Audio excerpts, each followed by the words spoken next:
Hello.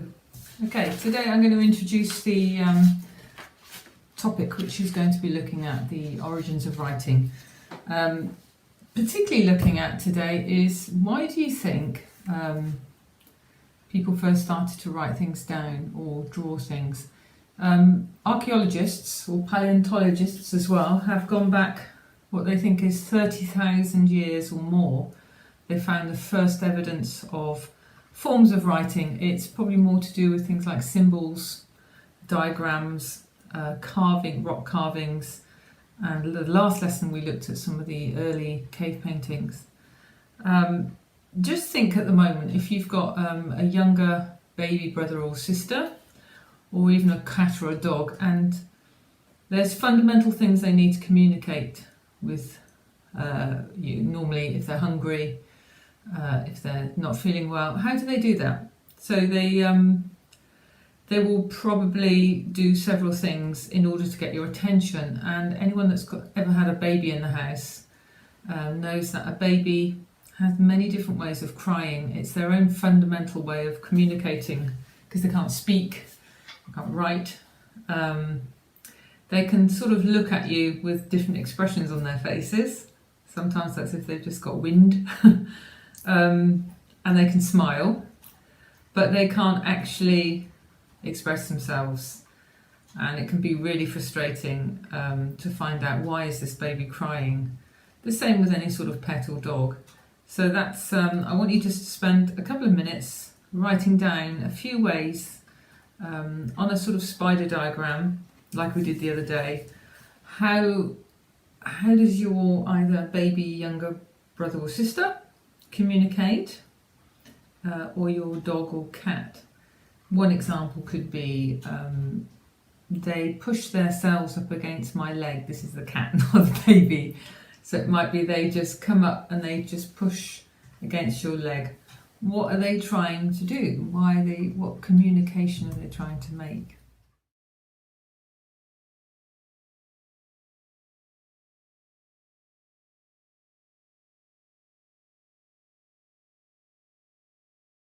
Okay, welcome back. I've put up a few examples that I've come up with before this video.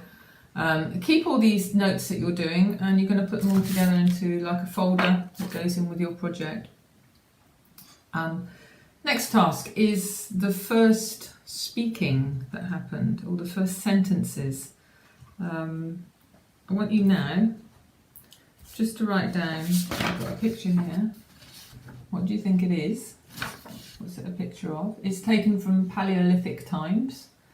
And how could you describe it? You might know the name of it, maybe not.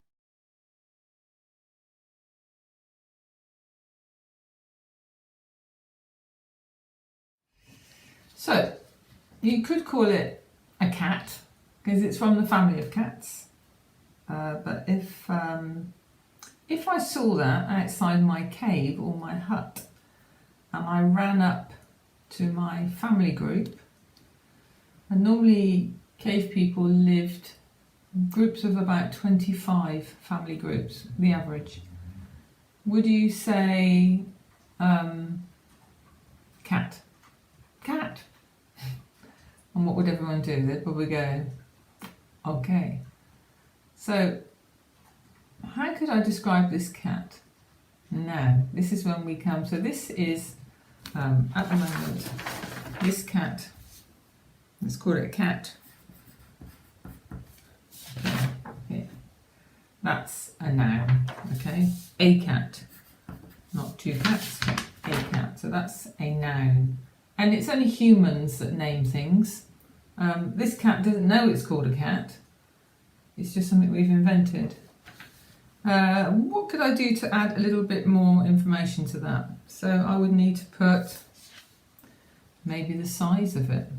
So let's add a size. Okay. So is it big? How big? Big as an elephant? Big as a mammoth? So I could put big cat. Big cat. Okay.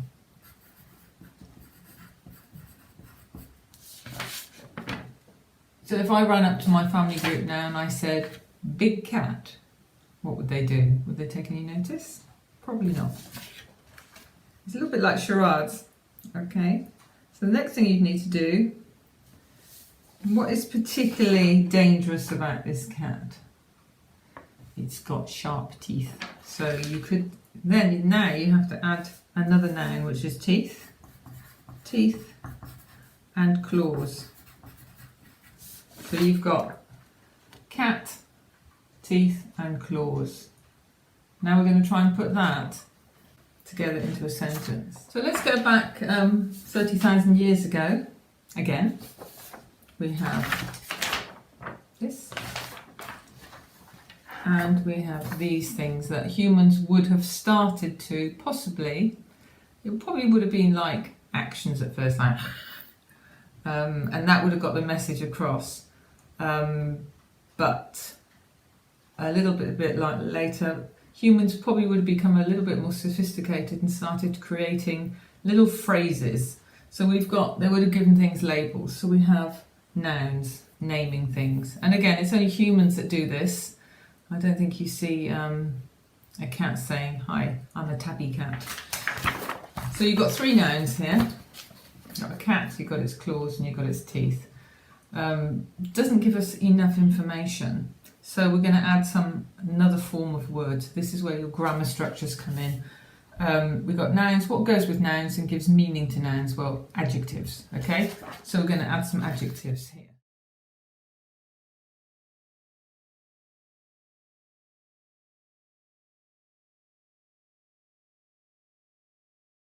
Okay, so we have the first humans that would have invented something called adjectives. They didn't know they were called adjectives.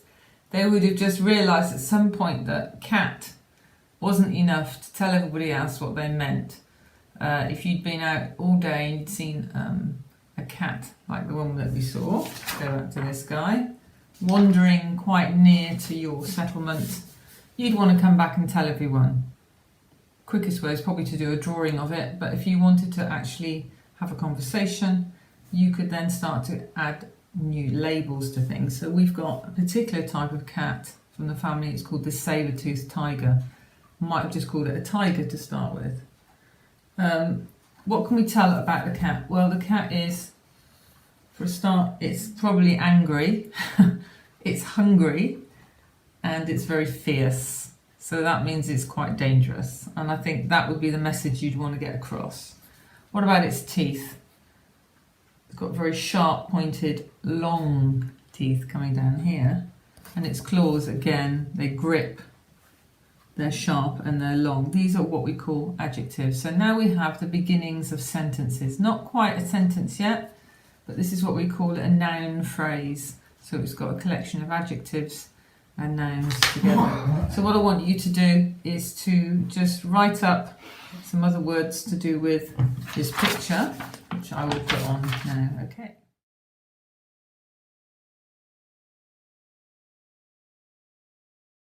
Okay, so here's the next stage of the picture.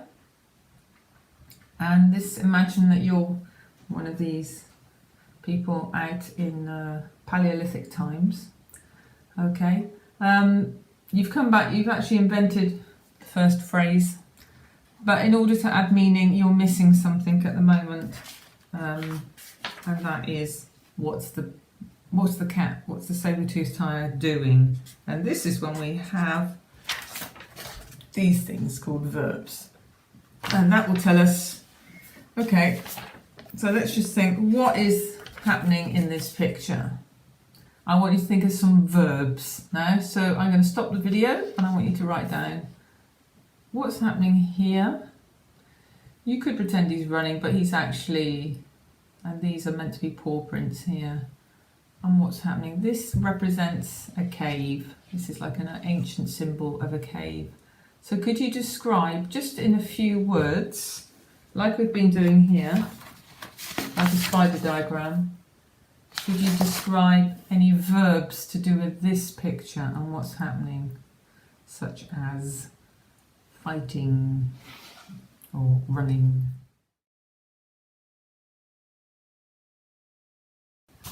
Okay, So if you wanted to describe what was happening in this picture, now imagine what it was like for those of you that are second language English, or third language English, what it was like when you first learned English, how difficult it was to, you know what you want to say, but you can't come up with a word because you haven't learned it yet. So you might use your hands, you might use diagrams or a bit of charades, a bit of action. So now we're going to put this all together a little bit and look at this scene. And I've written a selection of nouns. Okay, here. What's in the picture? Well, there are people, there's a cave, there's tiger tracks, there are fire sticks, there's a caveman holding a fire stick, bows and arrows, and a saber-toothed tiger. These are the nouns. Okay. We can add a little bit more meaning to those by adding some adjectives like we did before. The verbs, what's happening? Well, the tiger is stalking and he's walking. It doesn't look like he's running. He's also roaring. And the people are moving and they're defending. They could be attacking. They could be screaming or making a lot of noise. So we've got verbs. Okay, so we've got a whole collection of words. Okay, so now we're going to put this into a sentence. So, the saber-toothed tiger is stalking the people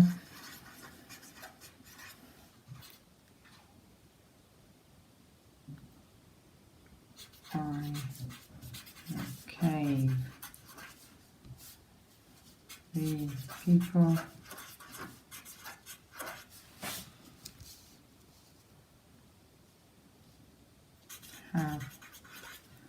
bows and arrows and fire sticks ready. Okay, so this is what we call a simple beginning of a sentence. We've got nouns. Saber-toothed tiger is stalking the people by the cave. The people have bows and arrows and fire sticks ready. So we've got verbs, we've got nouns. We haven't got any adjectives or anything like that. So I'm going to take one sentence here.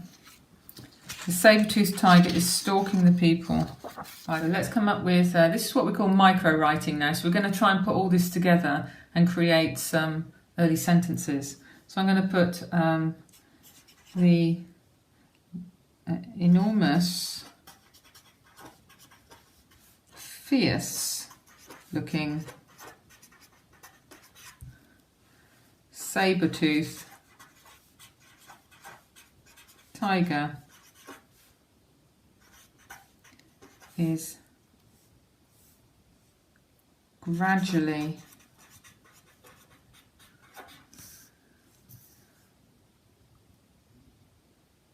creeping towards. Now, so here we have enormous, adjective, fierce looking, adjective. Saber-toothed tiger is a noun. It's quite a long noun. Is gradually creeping. So it's creeping, but how is it creeping? So now I've added what we call an adverb. Okay, towards. Now, if you can remember what sort of word that is, what sort of grammar word is that? It gives us direction, it tells us what it's doing. It's a sense of place. It's going towards the cave. That's what we call a preposition. So we've added adverbs and prepositions. Here we go, prepositions. So we're actually getting quite a sophisticated sentence together now. The enormous fierce-looking saber-toothed tiger, comma, is gradually creeping towards the cave.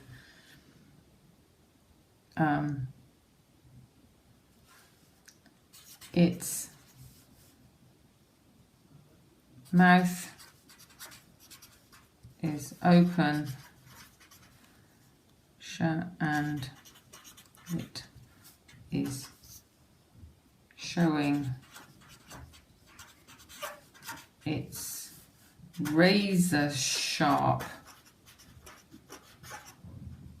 teeth and growling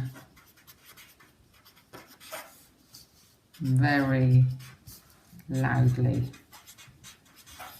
Okay, so we've got adjective, adjective, noun, adverb, verb, preposition, noun, pronoun. Its mouth, so that's a noun, is open. Okay, so that's given us, and it is showing its razor sharp teeth. So I could have said showing its teeth, but now I've said razor sharp teeth, then I know it's dangerous, and growling very loudly.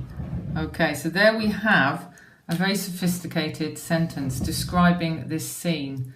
And this is possibly how language would have started, but mainly in conversation. I can't imagine that at this point in history, although you never know, we're discovering things all the time, that people actually wrote down such long sentences. So let's come up with, now let's just go back to this picture again that I showed you at the beginning. So we have an enormously fierce saber-toothed tiger with sharp claws and very sharp teeth. Its tracks are telling me that it's going towards the cave, or it's certainly not going away from the cave. And so here we go. I've done that sentence before. So we've got the fiercely aggressive saber-toothed tiger is crawling or creeping or stalking the cave. What's happening here? So you've got people, okay? They've got bows and arrows. Where are they? Where's the preposition? So now we're going to add a little sentence about this particular scene here. So the people are defending their tribe with bows and arrows and fire sticks. Where are they? Well, the people are defending their tribe with bows and arrows and fire sticks.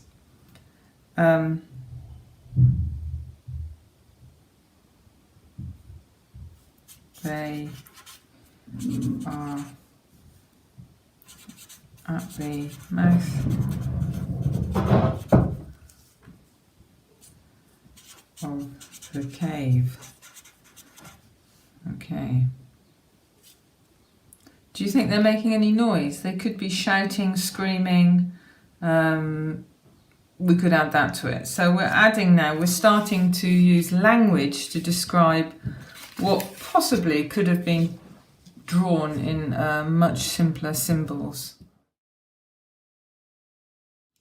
Okay, so I've got another task for you now. This could be something you might find on a cave wall based on symbols. I'll give you a little bit of a clue. This is a mulberry bush and a tree. These are tracks, stepping stones and a mountain. Okay, so you've got in this clip, you've got a mountain, you've got a river. What do you think, whoever drew this picture, what do you think they're trying to tell us? What message are there? I want you to come up with a sentence or 2 or 3 sentences. So in your sentence, could you use, obviously, nouns. I want some verbs. You're going to need to use some prepositions. Where is it? And also you're going to need, if you can, some adjectives and some adverbs perhaps. Okay, just to tell me what you think is happening. So let's go back to our little symbolic scene here.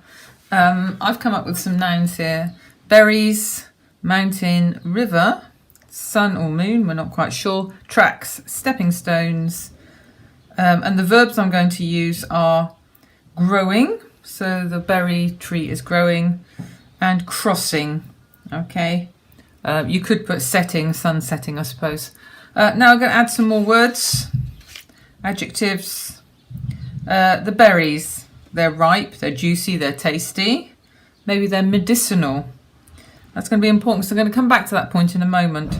Prepositions. Okay, relation to the river. The stepping stones help you across the river. The sun is behind the mountain. The tree is beyond the river. Adverbs we might want to use, well, maybe something to do with the river. It's flowing. How is it flowing? Because that's a verb, flowing, to flow, which should be in the other section. How is it flowing? Well, it's flowing fast. That was one of those irregular adverbs. Quickly, fast, flowing river. So that's going to put flowing here. Okay, so all these words here, I want you to just try and put that into a little bit of micro writing, a very short paragraph. I'm going to say one orally. There are some really ripe, juicy and medicinal berries growing on the hill in front of the river. In order to get to these berries, you have to cross the river, the fast-flowing river, at the point where the tree is at the bottom of the mountain.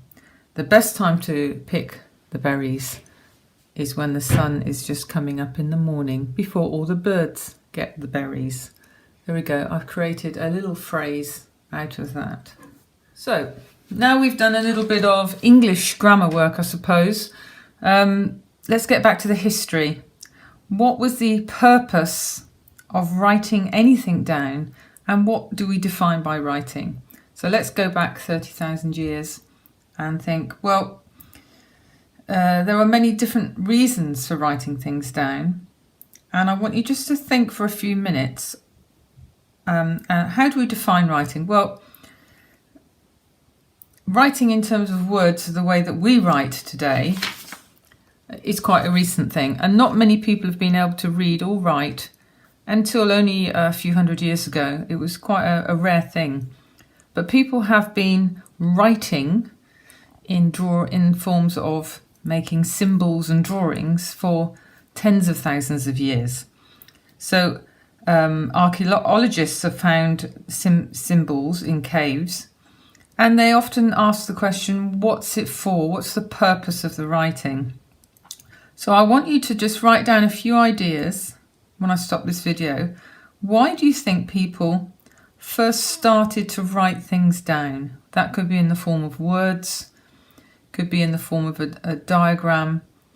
And why did they need all these words? Because animals communicate, but they communicate using their own sound system, don't they? They certainly never write it down. I mean, dolphins have a very sophisticated way of communicating, but I've never seen it written down in a dolphin book or a book of birdsong. Humans probably will be able to put birdsong onto a score nowadays and put notes to it, but birds would never need to do that. But they have a very complex system of oral communication. That means through sound. Humans are the first species to actually want to make it in writing and in a permanent form. Why do you think they were the only species to take that step and do that?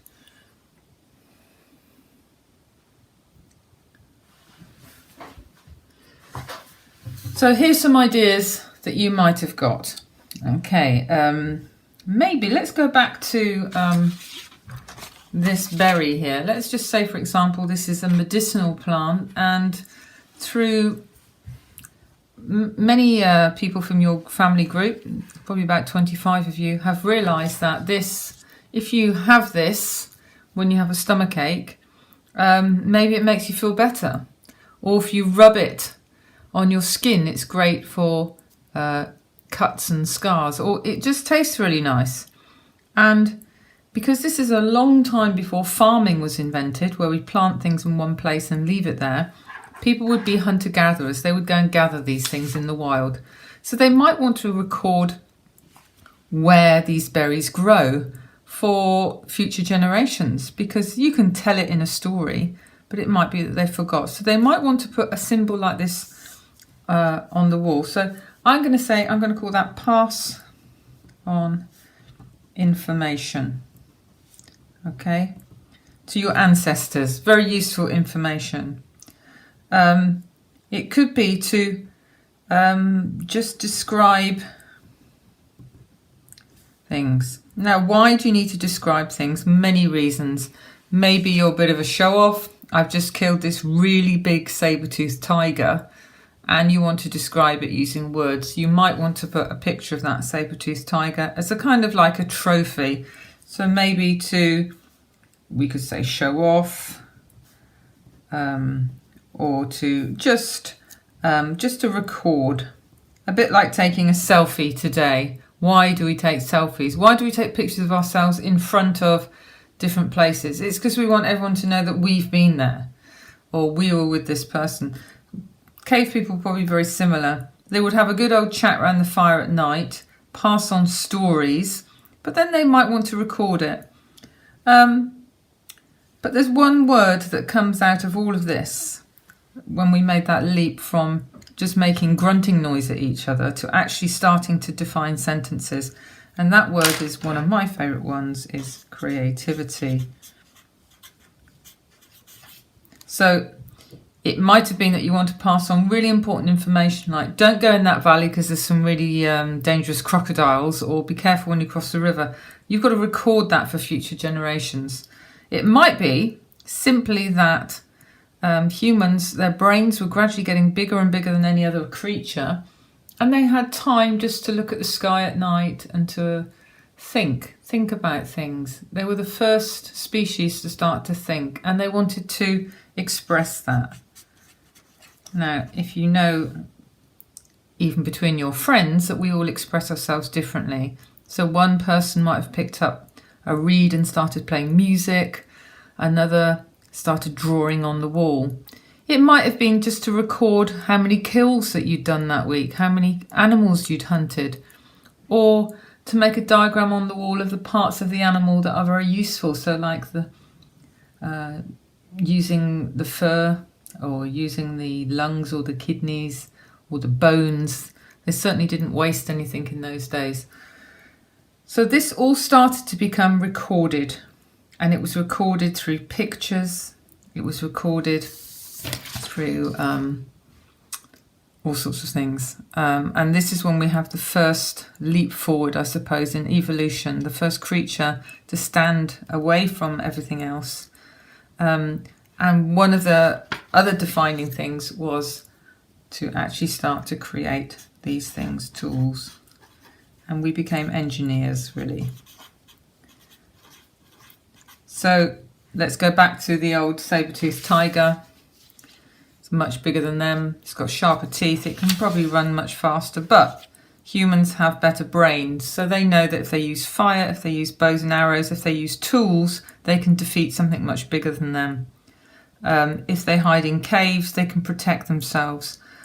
Other animals have those sort of instincts, but humans are the first to actually start controlling their own environments by changing it and making tools from it. Okay.